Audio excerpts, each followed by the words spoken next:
الحمد للہ وکفی وسلام علی عبادہ الذین اصطفیٰ اما بعد۔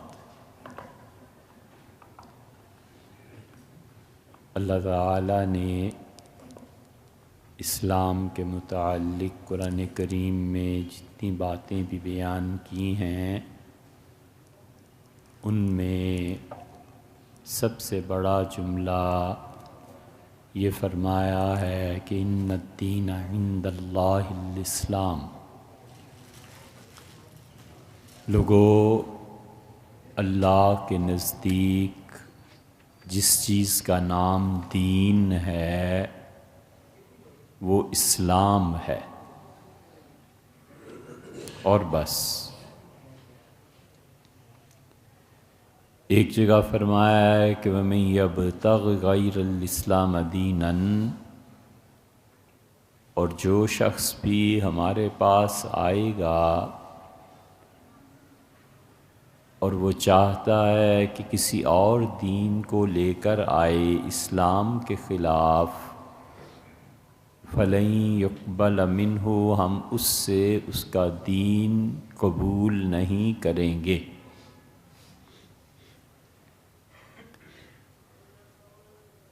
یہ تفسیر ہے اس بات کی کہ اس شخص کی دلی خواہش کیا تھی۔ کسی انسان کے دل میں یہ خواہش پیدا ہو جائے کہ کاش میں مسلمان ہونے کی بجائے اگر اس وقت عیسائی ہوتا اور عیسائیوں کے کسی ملک میں بس رہا ہوتا اور اسلام میں اور حضرت صلی اللہ علیہ وسلم میں یا اللہ میں یہ بری باتیں ہیں تو ہم جانتے نہیں نکاح پڑھا دیں گے، مر گیا تو جنازہ پڑھ لیں گے، مغفرت کی دعا بھی مانگیں گے، مگر در حقیقت وہ جو اسلام اور دین اللہ کے پاس لے کر جا رہا ہے وہ اصل دین نہیں ہے، اس کی خواہش کچھ اور ہے۔ وہ اللہ کے نزدیک کافر ہے، چاہے وہ رسماً کتنا بھی اسلام پہ ہو۔ اسی لیے اللہ نے کہا کہ وَمَن يَبْتَغِ غَيْرَ الْإِسْلَامَ دِينًا، اور جو اسلام کے علاوہ کوئی دین چاہتا ہے اس کی کوئی چیز قبول نہیں کی جائے گی۔ ایک جگہ اللہ تعالیٰ نے فرمایا ہے کہ اللہ کے سامنے یہ بات کہتے رہو کہ وَنَحْنُ لَهُ مُسْلِمُونَ، اور ہم اللہ ہی کے لیے اسلام کے ساتھ وابستہ ہیں۔ پھر رسول اللہ صلی اللہ علیہ وسلم سے پوچھا گیا کہ اللہ کے رسول اسلام ہے کیا؟ تو آپ نے مختلف جگہوں پہ مختلف جوابات ارشاد فرمائے۔ کہیں فرمایا کہ اسلام یہ پوری زندگی میں اللہ کی وحی کو نافذ کرنے کا نام ہے، یعنی مفہوم اس کا یہ نکلتا ہے۔ ایک مرتبہ کسی نے پوچھا کہ اسلام میں سب سے اچھی چیز کیا ہے؟ ارشاد فرمایا کہ نماز کو اس کے وقت پر قائم کرنا۔ پھر ایک مرتبہ کسی نے پوچھا تو آپ نے فرمایا کہ دیکھو، جب مدینہ منورہ تشریف لے گئے تو وہاں پر سواری کے ساتھ جو لوگ بھی چل رہے تھے ہر کوئی چاہتا تھا کہ حضور صلی اللہ علیہ وسلم کی سواری اس کے محلے میں آئے، اس کے گھر جناب والا تشریف فرما ہوں، اور آپ نے فرمایا فَإِنَّهَا مَأْمُورَةٌ مِّنَ اللَّهِ، اللہ نے اس اونٹنی کو سمجھا دیا ہے کہ مدینہ منورہ میں وہ کہاں جائے گی، اس لیے تم ایسے نہ کرو کہ اونٹنی کو اپنے گھر کی راہ دکھاؤ، اللہ نے اسے بتا دیا ہے۔ اور جا کر بیٹھی حضرت ابو ایوب انصاری رضی اللہ عنہ کے گھر، اور آپ نے اٹھانے کی کوشش کی لیکن وہ جم گئی، تو وہ جو چیز اس اونٹنی کو اللہ نے بتا دی تھی وہ پوری ہو گئی۔ اس لیے اسلام دیکھا جائے تو وہ پورے کا پورا اسلام طہارت ہے، پاکیزگی ہے۔ یہ بھی ایک تشریح کی گئی ہے۔ اور بہت سے لوگوں نے لکھا کہ اسلام اگر کوئی شخص چاہتا ہے تو اس کا مطلب یہ ہے کہ وہ تطہیر پہ آئے، پاکیزگی پہ آئے۔ اسلام ہر اعتبار سے گندگی سے دور خود بھی اور اپنے چاہنے والوں کو، ماننے والوں کو منع کیا ہے ایسی حرکات سے جن سے گندگی کا اظہار ہوتا ہے۔ اس لیے آدمی جب پاک ہوتا ہے، آدمی کی روح جب پاک ہوتی ہے تو وہ ہر اس فعل سے بچتا ہے جو فعل اسے گندگی کی طرف لے جائے۔ سیدنا عمر رضی اللہ عنہ نے خلافت راشدہ میں، اور بعض یہ تو بہت عرصے تک چلتا رہا، عباسی خلفاء نے خاص طور پہ جو شہر کی حدود ہوا کرتی تھیں ایک فصیل اور چار دیواری کھینچ دیتے تھے۔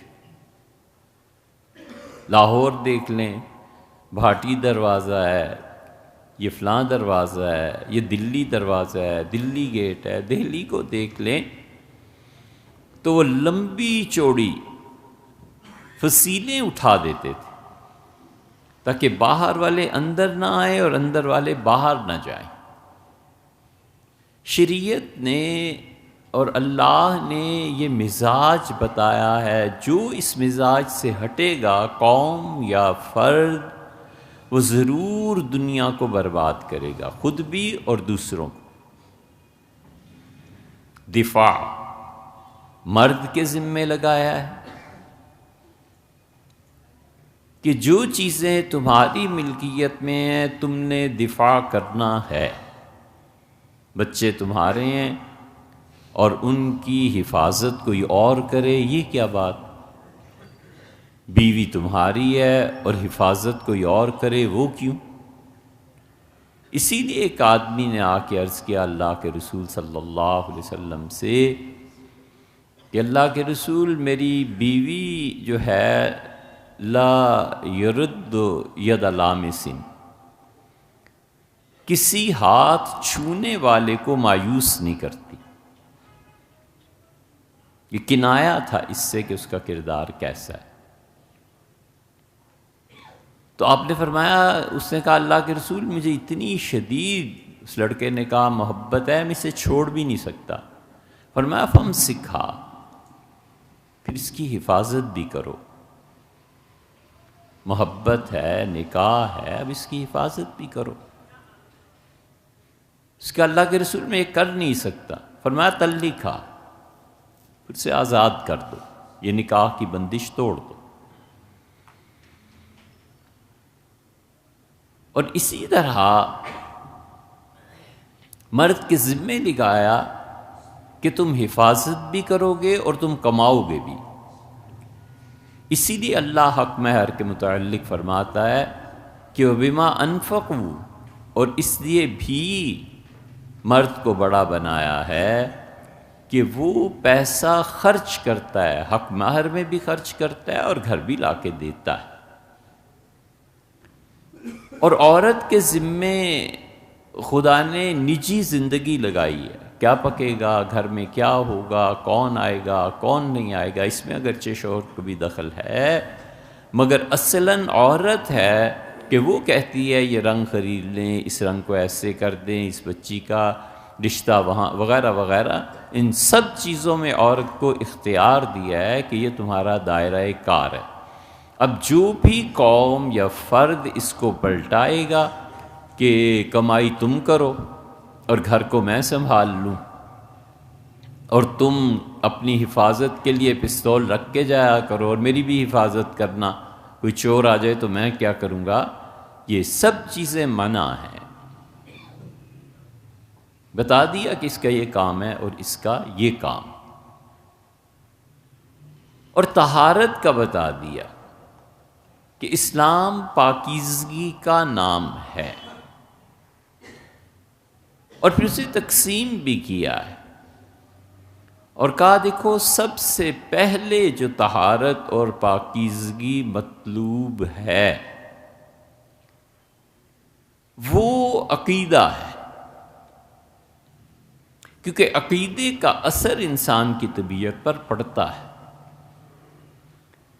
اتنے خلفاء رضی اللہ عنہم پاک اور صاف تھے کہ کسی مسلمان کو اجازت نہیں تھی کہ وہ مچھلی کی دکان مارکیٹ میں کھولے۔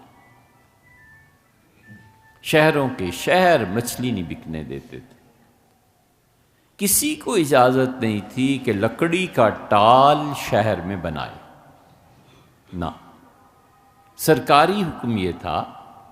اور کسی کو اجازت نہیں تھی کہ 11-12 فٹ سے کم چمنی رکھے۔ وہ کہتے تھے چمنی اس لیے استعمال ہوتی ہے کہ تم اس کے نیچے کوئلے رکھتے ہو، آگ چلاتے ہو اور دھواں باہر کو نکل جاتا ہے۔ اگر چمنی 7-8 فٹ کی ہوگی تو وہ دھواں ہوا کو خراب کرے گا، سانس کے قابل ہوا نہیں رہے گی، بیماریاں پیدا ہوں گی۔ خبردار جو 11-12 فٹ سے کم۔ یہ جتنی ترقی کے دعوے اب اقوام کرتے ہیں، ہمیں بڑی حیرت ہوتی ہے کہ یا اللہ یہ تو ہمارے گھر کے پہلے ہی شروع سے ہی رہا، ہمیشہ چمنی۔ امام ابو یوسف رحمۃ اللہ سے کسی نے کہا کہ حضرت میرے پڑوسی نے گھر بنایا ہے۔ قاضی امام ابو یوسف رحمۃ اللہ کی عدالت میں چلا گیا اور کہا حضرت وہ جب آگ جلاتا ہے تو ہمیں سانس لینے میں دقت ہوتی ہے۔ امام ابو یوسف رحمۃ اللہ علیہ نے پیغام بھجوایا، اس نے کوئی پرواہ نہیں کی کہ قاضی ہیں نا، چیف جسٹس ہیں، ٹھیک ہے۔ اگلی مرتبہ خود تشریف لے گئے، پولیس کو ساتھ لیا اور فرمایا توڑو اس کے گھر کو۔ اسے کہا میں نے کہا نہیں تھا کہ چمنی اس حد سے نیچے کی نہیں بنے گی، لوگوں کو سانس لینے میں تکلیف ہوتی ہے، دشواری، اور فضا ساری خراب کر دیتے ہو۔ مچھلی کی دکان نہیں کھولنے دیتے تھے، کہتے تھے شہر سے باہر جاؤ اور مچھلی کی دکان کھولو۔ پھر انہوں نے کہا حضرت مچھلی کی دکان کھولیں اور دروازے اگر بند کرتے ہیں تو گرمی کی وجہ سے مچھلی کے ذائقے پر فرق پڑتا ہے، تو کھول دیں تو کیسے؟ خلافت نے کہا کہ شیشے کے دروازے لگا لو، جانے آنے والے کو پتہ ہو کہ اندر مچھلی بک رہی ہے، مگر خبردار جو اس کی بو کہیں فضا میں آئی ایسے نہ ہو کہ فٹ پاتھ پر چلنے والے لوگ اس میں دقت محسوس کریں۔ لکڑی، وہ کہتے تھے لکڑی بیچتے اور سکلے ہماری گلیوں اور ہمارے سڑکوں پر ہوتے ہیں تو یہ گندی ہو جاتی ہیں، میلی ہو جاتی ہیں۔ حکم دیا کہ جو بھی لکڑی بیچے وہ اپنے پاس تھیلا رکھے گا، 1 سیر 10 سیر جتنا بھی، مختلف تھیلے، اور جو آدمی لکڑی خریدے گا اس میں ڈال کے، اور اس کے ساتھ ڈوری لگی ہوئی ہے، اس ڈوری سے باندھ کے کس کے اپنی سواری پہ رکھ کے لائے گا اور اپنے گھر میں لے جائے گا، گھر سے پہلے اس کو نہیں کھول سکتا۔ فرماتے تھے سکلے زمین پہ گرتے ہیں کتنی بھدی لگتی ہے۔ اسی لیے خلافت میں کوئی آدمی ایسا نہیں تھا جو تھوک سکے۔ راستے میں تھوکنا یہ قابل تعزیر جرم تھا۔ خود حضرت رسالت مآب صلی اللہ علیہ وسلم نے بڑا برا منایا تھوک، ایک جگہ دیکھا، اور ہمارے ہاں انٹرنیشنل لیول کے لیڈرز کرکٹ کھیل رہے ہیں، یہ کھیل رہے ہیں، یہ مذاکرات کے لیے جا رہے ہیں، ویڈیوز میں دیکھیں جاتے جاتے ہلکا سا تھوک دیا۔ تھا جو ناخوب، بتدریج وہی خوب ہوا کہ غلامی میں بدل جاتا ہے قوموں کا ضمیر۔ یہ طہارت ہے، یہ پاکیزگی ہے۔ یہ تو اب ہو گیا ہے کہ واش رومز مسجد کے ساتھ بنتے ہیں، ایسے نہیں تھا، دور بناتے تھے۔ صحابہ رضی اللہ عنہ کہتے ہیں بقی کے علاوہ کوئی جگہ نہیں تھی، ہمیں جنت البقیع میں جانا پڑتا تھا۔ وہ تو پھر بعد میں سارے ہی قبرستان بن گیا، حضور صلی اللہ علیہ وسلم نے خود اسے بنوایا تھا۔ یہ سب طہارت ہے، سب پاکیزگی ہے۔ اس پاکیزگی میں پہلی چیز جسے خدا مانتا ہے، اس کا حکم دیتا ہے، وہ اعتقاد کی تطہیر ہے کہ عقیدہ صاف ہونا چاہیے۔ عقیدے میں تشقیق نہیں ہوتی، یہ مانتا ہوں اور یہ نہیں مانتا، نہ، کچھ بھی نہیں، بس ماننا ہے مانو، نہیں ماننا نہ مانو، ایک کا انکار کرو سب کا انکار۔ اسی لیے اللہ نے فرمایا کہ کہتے ہیں کہ نؤمن ببعض و نکفر ببعض، ہم عقیدے میں کچھ انبیاء علیہ الصلوۃ والسلام کو مانتے ہیں اور کچھ کو نہیں مانتے۔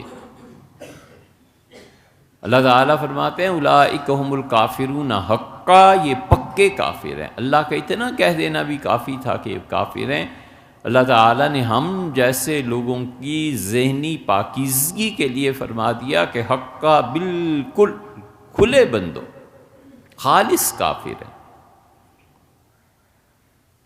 اللہ کی توحید میں شرک کی گندگی نہیں چاہیے۔ حضرت رسالت مآب صلی اللہ علیہ وسلم کی رسالت اور وحی میں نہ تو یہ گندگی چاہیے کہ اس کا اجرا ہے، وہ جاری ہے، وہ قیامت تک کسی کو بھی مل سکتی ہے، والعیاذ باللہ۔ اور نہ ہی حضرت رسالت پناہ صلی اللہ علیہ وسلم کی رسالت میں عقل وہی پر غالب آتی ہے، نہیں ہو سکتا۔ جو لوگ ہمیشہ اسلام میں حکمتیں، یہ چیزیں تلاش کرتے ہیں، کوئی حرج نہیں ہے، بہت سی چیزیں ملیں گی اور بہت سی نہیں بھی ملیں گی۔ اللہ نے حاکم اور شہنشاہ ہونے کی وجہ سے بسا اوقات ایک بات کہی ہے، کوئی علت نہیں ہے۔ حرمت علیکم امہاتکم، ہم نے حرام قرار دیا ہے تمہارے نکاح اپنی ماؤں سے اور بہنوں سے اور بیٹی اور فلاں اور فلاں اور فلاں۔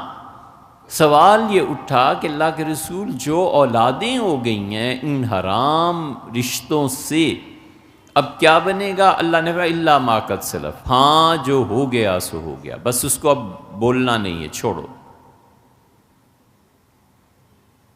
اب کوئی پوچھے حکمت کیا ہے تو بیٹھے رہو، پھر اس کا کھوج لگانے کوئی حکمت نہیں ملتی۔ اس لیے کہ اسلام کہتا ہے رشتے یا دودھ بناتا ہے یا خون بناتا ہے، ان دو کے علاوہ رشتے نہیں قائم ہوتے۔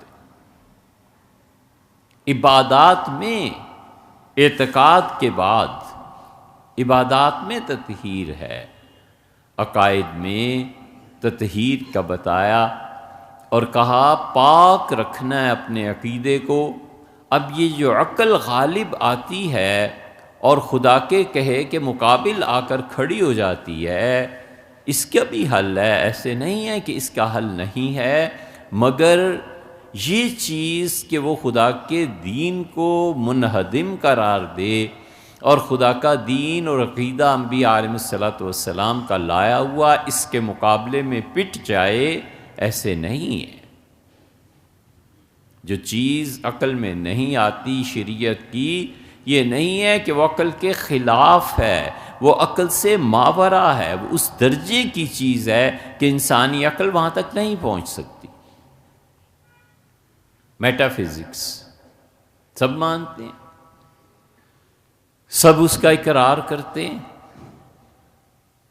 اس کی زبردست مثال جو ہر آدمی کے گھر میں گزرتی ہے، وہ بچہ، وہ جنین، وہ جس نے پیدا بھی کئی مہینے کے بعد ہونا ہے، وہ ان ساری چیزوں کو سنتا ہے اور اس کی روح سمجھتی ہے کہ اس گھر میں کیا ہو رہا ہے۔ اسی لیے حکما منع کرتے ہیں کہ جہاں بھی کوئی بچی امید سے ہو، لڑائی، شور شرابہ بالکل اس کے سامنے نہیں ہونا چاہیے، ورنہ بچہ جب دنیا میں آئے گا تو یہ اثرات وہیں سے لے کر آئے گا۔ یہ لوگ کرتے تھے یونانی، کہ جب اس کیفیت میں کوئی آ جاتی تھی تو کمرے میں بھیج دیتے تھے، بڑے بڑے لوگوں کی تصویریں لگا دیتے تھے، سقراط کی، بقراط کی، ارشمیدس کی، فیثاغورس کی۔ یہ جتنا یونانی فلسفہ تھا، جب تک شرک قائم نہ ہو، ثابت نہ ہو کہ وہ کرتے تھے، اب تک تو ثابت نہیں ہوا۔ یہ بہت بڑے لوگ تھے۔ یہ فیثاغورس کسی سے ملتا نہیں تھا، کہتا تھا 40 دن روزے رکھ کے آؤ، پھر تمہاری تصویر کھینچی جائے گی، مصور بنائے گا، پھر میں دیکھوں گا، پھر میں اندازہ کروں گا کہ تمہارا مزاج کیا ہے، پھر میں مل سکوں گا یا نہیں مل سکوں۔ وہ بتاتے تھے کہ ایک جملہ کوئی کہہ جائے گا، میں ذہنی کیفیت مصیبت میں مبتلا رہوں گا، میں نہیں ملتا۔ اور یہ بڑی بڑی تصاویر اس خاتون کے کمرے میں لٹک رہی ہیں، وہ دیکھ رہی ہے۔ وہ چاہتے تھے کہ جو بچہ اس میں دنیا میں آئے وہ ان جیسا عظیم آدمی بنے۔ اس لیے جہاں بھی ملاوٹ ہے اس کو ہٹا دیا ہے۔ اسی طرح تقدیر ہے، اللہ نے لکھ دیا ہے۔ شریعت نے 2 لفظوں میں اس مسئلے کو حل کر دیا اور کہا اپنا اختیار بھرپور استعمال کرنا ہے اور نتیجہ اللہ پہ چھوڑ دینا ہے۔ بس صرف یہ دیکھو کہ تم نے اپنے اختیار میں ہونے والی چیزوں میں کوئی کمی تو نہیں کی۔ ایک جبر اللہ کا ہے، اللہ کا جبر یہ ہے کہ اب بارش ہو رہی ہے، زور لگا لو جو سورج نکل سکے۔ اللہ کا جبر یہ ہے کہ زلزلہ آ جائے۔ اللہ کا جبر یہ ہے کہ وہ اپنے چاروں عناصر میں سے کسی عنصر کو ساقط کر دے۔ چھٹی چیز اپنے وزن کے باوجود ڈوب نہ سکے، ہوا چلنے کے باوجود ایک پتے کو درخت سے نہ توڑ سکے، آگ میں ڈالا جائے اور آگ اسے جلائی ہی نہیں۔ یہ سب چیزیں اللہ کے قبضے میں، اور اللہ نے انہیں اپنے قبضے میں اس طرح سے رکھا ہوا ہے اور ہے اس کے قبضے میں۔ وہ قادر ہے، وہ قدیر ہے، وہ شہنشاہ ہے، وہ مالک ہے۔ اس کا جبر کون چیلنج کر سکتا ہے؟ اور ایک جبر ہے انسانوں کا۔ یہ تعلیم دی کہ انسان کے جبر سے جب ظلم پیدا ہو تو کھڑے ہو جانا ہے۔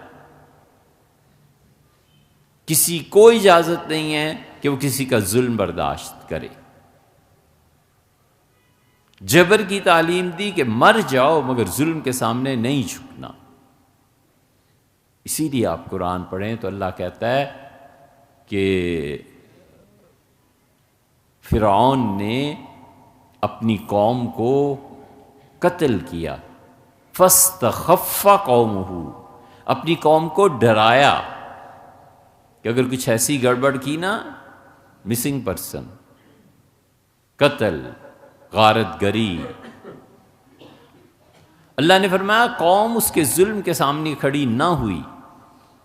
اب یہ نہیں کہا یہاں اس آیت میں کہ فرعون بڑا برا تھا، فرمایا کہ یہ قوم ہی ایسی نالائق تھی، یہ فاسق تھے، یہ ہمارے نافرمان تھے، ہم نے جب حکم دیا تھا کہ ظلم کے خلاف بولنا ہے کیوں نہیں بولے؟ اسی لیے رسول اللہ صلی اللہ علیہ وسلم نے فرمایا کہ تم کسی شہر میں چور کا ہاتھ کاٹ دو، اللہ کی اتنی رحمتیں نازل ہوتی ہیں کہ 40 دن تک پورے شہر میں ایک صغیرہ گناہ بھی نہ کیا جائے، تو جتنی اس وقت رحمت ہوگی اس سے بڑھ کے ایک حد کے نفاذ پہ۔ یہ مطلب نہیں ہے کہ اسلام کو حدود سے ہی شروع کرنا ہے، اور بہت سی چیزیں ہیں جہاں سے اسلام کو شروع کیا جا سکتا ہے۔ متشدد اور جبر اور لوگوں پر ظلم کر کے ان پر دین نافذ کرنے کی مہم، خدا اس سے بھی بچائے۔ اس لیے اللہ نے بتایا ہے کہ اس کا جبر ہے وہ تمہیں قبول کرنا ہی ہے، اور اس کے بعد اختیار ہے سارا تمہارا ہی۔ رات تھی تو شبا فریدی چراغا فریدم، اللہ تو نے رات بنائی تھی، ہم نے بھی آگے سے ایک چراغ اور روشنی پیدا کی تاکہ اس اندھیرے کی ظلمت کا علاج کیا جائے، یہ دور ہو، اور میں انسان ہوں، میں انسان اپنے لیے اپنی مرضی کے مطابق ایک دنیا بناؤں۔ علامہ اقبال نے اس میں بہت اچھا لکھا ہے، یہ اختیار دیا ہے، اپنا کام کرو، اور جہاں اس کا رزلٹ آنا ہے وہاں ہماری تقدیر ہے، بس وہاں جبر ہے۔ وہ جبر کیوں ہے؟ وہ اس لیے ہے کہ تم جانتے نہیں کہ اس کی خواہش، جو تمہاری خواہش ہے اس کی مرضی کے مطابق اگر رزلٹ دینے لگیں تو یہ کائنات نہ چلے۔ اسی لیے فرمایا کہ خضر نے موسیٰ علیہ السلام سے کہا کہ اگر یہ بچہ زندہ رہ جاتا طغیانم و کفرا، اپنے ماں باپ کو کافر بنا دیتا، اللہ نے کہا اس کا سلسلہ ہی ختم کر دو، اسے قتل کر۔ اس لیے عقیدہ وہ خالص ہے، 3 چیزیں بالکل پاک، اور دوسری چیز دے دی کہ دیکھو جسمانی طہارت چاہیے، اور تیسری چیز دے دی اور کہا اخلاقیات میں طہارت چاہیے۔ جسم ان چیزوں سے پرورش پائے گا جو درندگی نہ رکھتے ہوں، اس لیے کہ تم بھی وہی کھاؤ اور درندے بھی وہی کھائیں، تم انسان نہیں رہو گے، تم درندے بن جاؤ۔ اسی لیے منع فرمایا کہ جو جانور درندے ہیں ان کی مجلس میں نہیں رہنا، مجلس تو درکنار، کہ کوئی شیر پال لے، چیتا پال لے۔ حضور اقدس صلی اللہ علیہ وسلم نے اس سے بھی منع فرمایا کہ دیکھو شیر کی کھال پہ نہیں بیٹھنا، چیتے کی کھال پہ نہیں بیٹھنا، کتے کی کھال پہ نہیں بیٹھنا، اس لیے کہ اس پہ درندگی ہے، اور وہ آہستہ آہستہ ٹریول کرتی ہے انسان کی روح کی طرف۔ اور اسی لیے صوفیہ کہتے تھے کہ بھیڑ کی کھال پہ بیٹھے، کیونکہ اس میں عاجزی یا جو سادگی پائی جاتی ہے، وہ کہتے تھے وہ بھی ٹریول کرتی ہے۔ اسی لیے صوفیہ ہندوستان آپ چلے جائیں، کوئی بڑا تیرتھ، کوئی بڑا مندر ایسا نہیں ہے جس کے راستے میں کوئی نہ کوئی صوفی نہ بیٹھ گیا۔ خود حضرت شیخ عبدالقادر حضرت معین الدین چشتی رحمۃ اللہ علیہ وغیرہ وغیرہ کہ ہندو اپنے تیرتھ پہ مندروں میں آتے جاتے تھے، اور صوفیہ نے اس راز کو پا لیا تھا کہ اللہ نے ہمیں سور کے گوشت سے منع کیا ہے کیونکہ ہم روح کو داغدار کر دیں گے، تو کیوں نہ راستے میں جب یہ ہندو آ جا رہے ہوں ہم حلال گوشت کا انتظام کریں، آخر گائے کا گوشت 2-4 بوٹی کھا لے گا تو کچھ تو اثر پڑے گا۔ یہ حکمت تو طہارت عقیدے کی، اور طہارت خوراک کی، اور تیسری طہارت جسم کی، عقیدے کی، جسم کی اور اخلاقیات کی۔ یہ تین طہارتیں، یہ تین پاکیزگیاں جس آدمی میں جمع ہو جائیں وہ پکا مومن اور پکا مسلمان۔ اور ان تینوں پاکیزگیوں میں سے جس میں کمی ہوگی پھر خدا نپٹ لے گا۔ اگر عقیدے میں ہے تو خدا دیکھے گا کتنی عقیدے میں ہے اور کتنی نہیں ہے، اسے سزا ملے گی۔ جسمانی طہارت میں اس انسان کی یہ پاکیزگی اپنی ذات تک محدود ہے، بالکل ٹھیک ہے۔ اپنی ذات سے ہٹ کے اپنی طہارت اور پاکیزگی کی بنا پر دوسروں کو تکلیف میں ڈال دیتا ہے، بالکل غلط ہے۔ اور اخلاقیات اگر اچھے نہیں ہیں تو یہ کسی تھانے اور کسی قاضی کی یہ باتیں نہیں ہیں کہ جا کے کہے میرے دوست نے مجھ سے جھوٹ بولا ہے، فلاں نے یہ کیا ہے، فلاں نے یہ کیا ہے۔ یہ ڈائریکٹ اللہ کے ہاں چالان کٹتے رہتے ہیں کہ اچھا یہ جھوٹ کو نہیں چھوڑتا، اب اسے سزا ملے گی، پھر یا وہ جہنم میں دے دے گا اور یہاں پھر جو اس کا قاعدہ طریقہ ہے اس کے مطابق کرے گا۔ مگر یہ تینوں طہارتیں اختیار کرنی ہیں، عقیدے کی اور اخلاقیات کی اور انسانی جسم کی۔ انشاءاللہ آئندہ پھر بات کریں۔